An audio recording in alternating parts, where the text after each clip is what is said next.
Honorable Minister, Honorable Home Minister. सभापति महोदय, statement जो है भारत सरकार का वो नित्यानंद जी ही बताएंगे, मगर मैं कुछ चीजों की स्पष्टता करने के लिए आपकी अनुमति से इस सदन के सामने खड़ा हुआ। सबसे पहले इस घटना में जितने भी लोग हताहत हुए हैं, जो घायल हुए हैं, वो सभी के परिवारजनों के साथ मैं मेरी संवेदना व्यक्त करना चाहता हूं और बड़े दुख के साथ आज मैं उनके प्रति अपार संवेदना के साथ इस सदन में खड़ा हुआ हूं।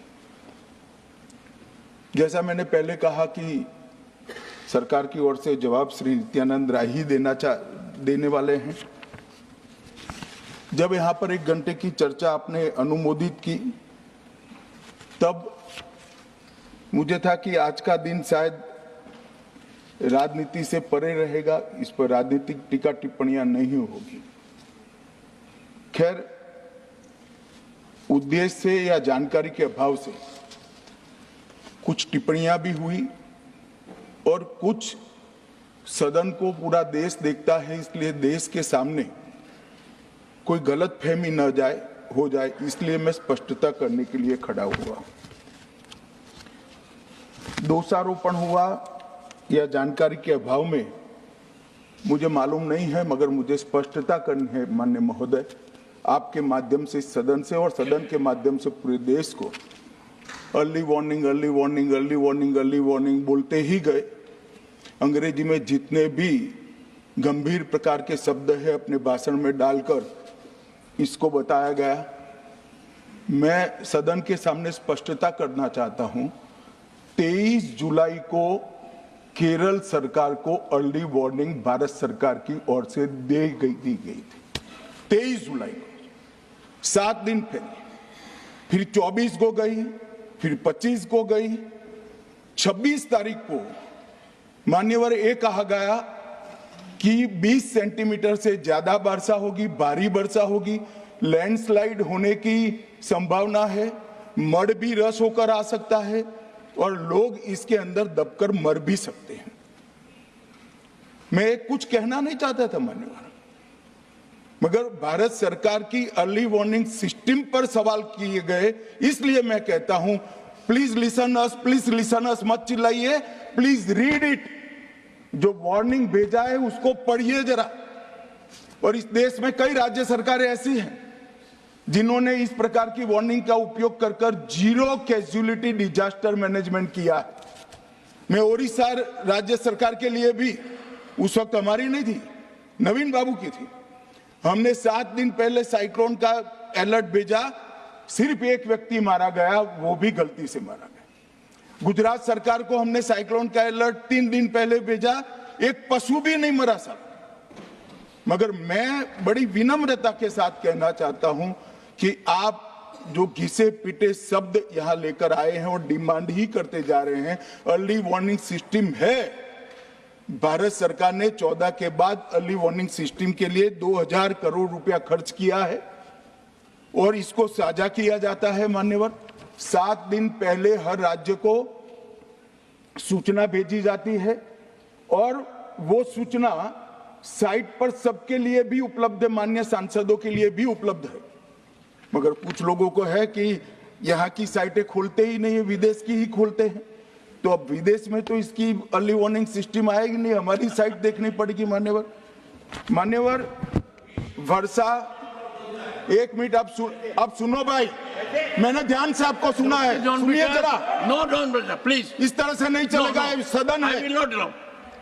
The facts and figures and details are being imparted. Please. मान्यवर, Honorable Minister. मैं तो उस उद्देश्य से ही कहता हूं इसको सुनकर सभी राज्य अलर्ट हो, अर्ली में अलर्ट हो जाए। मेरा किसी को ताना लगाने का आशय नहीं है। वर्षा के लिए अर्ली वार्निंग सिस्टम है, हीट वेव के लिए है, तूफान के लिए है, चक्रवात के लिए है, यहां तक बिजली के लिए भी अर्ली वार्निंग सिस्टम है, जो 10 मिनट पहले बिजली अक्षांश रेखांक के साथ कहां गिरेगी वो सीधा कलेक्टर को इन्फॉर्म करती। मगर इसका कोई जिक्र नहीं कर रहा है।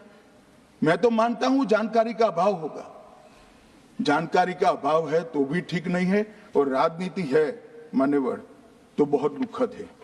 मान्यवर, कई सारे राज्यों ने इसका उपयोग भी किया है और परिणाम भी आए हैं, और इस अर्ली वार्निंग सिस्टम के तहत मैं आज सदन को बताना चाहता हूं, 23 तारीख को ही मेरे ही अनुमोदन से 9 एनडीआरएफ की टीमें केरल के लिए रवाना हो गई थी कि वहां लैंडस्लाइड आ सकता है। भारत सरकार ने 9 एनडीआरएफ की टीमें विमान से वहां भेजी। मैं पूछ सकता हूं मान्यवर, इतना मुझे पूछते हैं सारे लोग, केरल सरकार ने क्या किया? अनधिकृत लोग रह रहे थे, नहीं रह रहे थे, मगर वल्नरेबल सिचुएशन तो थी। इनको शिफ्ट किया गया क्या? क्यों नहीं किया गया? कौन रोकता था? और शिफ्ट किया तो मरे कैसे? शिफ्ट पहले नहीं किया गया है, बाद में किया गया है भाई। जितना बोलोगे उतना नुकसान होगा। मैं बोलना नहीं चाहता, परंतु जब आप आरोपात्मक तरीके से बात करते, मैं शांति से यहां बैठकर सुनने ही आया। मान्यवर, मैं आज आपके माध्यम से कहना चाहता हूं कि early warning system Narendra Modi ji 2014 में प्रधानमंत्री बने, 2016 से ये प्रोजेक्ट चालू हुआ और 23 तक दुनिया की सबसे आधुनिक अर्ली वार्निंग सिस्टम कहीं पर है तो भारत में। और इसका 7 दिन पहले इसका अनुमान देने वाले 4 ही देश है, उसमें से एक भारत है। मगर उसको पढ़ना पड़ता है, डिमांड करने से कुछ नहीं होता। मान्यवर, जो उन्होंने कहा कि भाई डिजास्टर के पैसे रिलीज करने का राज्य के साथ पास अधिकार नहीं है, वो गलत है। मान्यवर, मैं इसकी भी स्पष्टता करना चाहता हूं क्योंकि सदन का रिकॉर्ड साफ रहना चाहिए।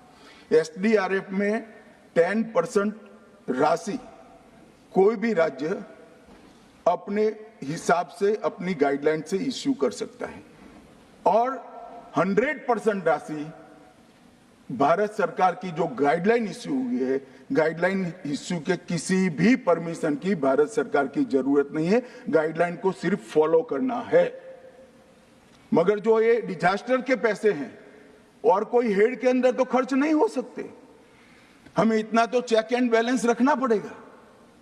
तो फिर भी 10% खर्च तो डिजास्टर के नाम से कुछ भी आप करें कोई नहीं पूछता। 90% खर्च आप गाइडलाइन के हिसाब से डिजास्टर के लिए भारत सरकार की कोई परमिशन लेने की जरूरत नहीं। और बंगाल का भी कहा मान्यवर, डिटेल स्टेटमेंट नित्यानंद जी पढ़ेगी, मतलब मैं स्ट्रक्चर्ड स्टेटमेंट नहीं दे रहा हूं, सिर्फ स्पष्टताएं कर रहा हूं। मान्यवर, बंगाल का भी कहा, हमने 6,244 करोड़ रुपया 14 से 24 तक बंगाल के अप्रूव किए हैं, और जिस प्रकार से इनके खर्च का हिसाब आता है इस हिसाब से रिलीज होते हैं। उसमें से 4,619 4619 करोड़ रुपया हमने रीएम्बर्स कर दिया है, मगर वहां थोड़ा प्रॉब्लम है हिसाब भेजने में। अब वो तो मैं अच्छे से नहीं कर सकता साहब, बंगाल ने ही करना पड़ेगा।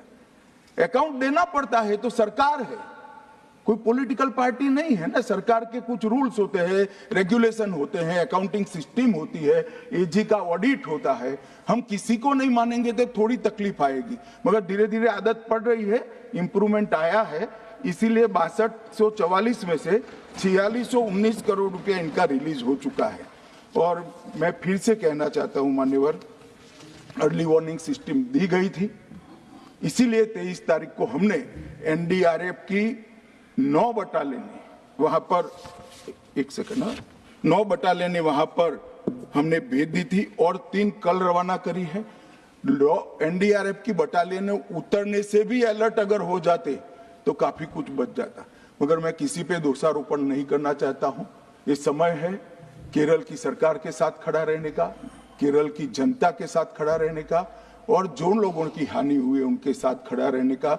मैं सदन को विश्वास दिलाना चाहता हूं, irrespective of party politics, Narendra Modi सरकार केरल की जनता और केरल की सरकार दोनों के साथ चट्टान की तरह खड़ी रहेगी, किसी को संशय रखने की जरूरत नहीं।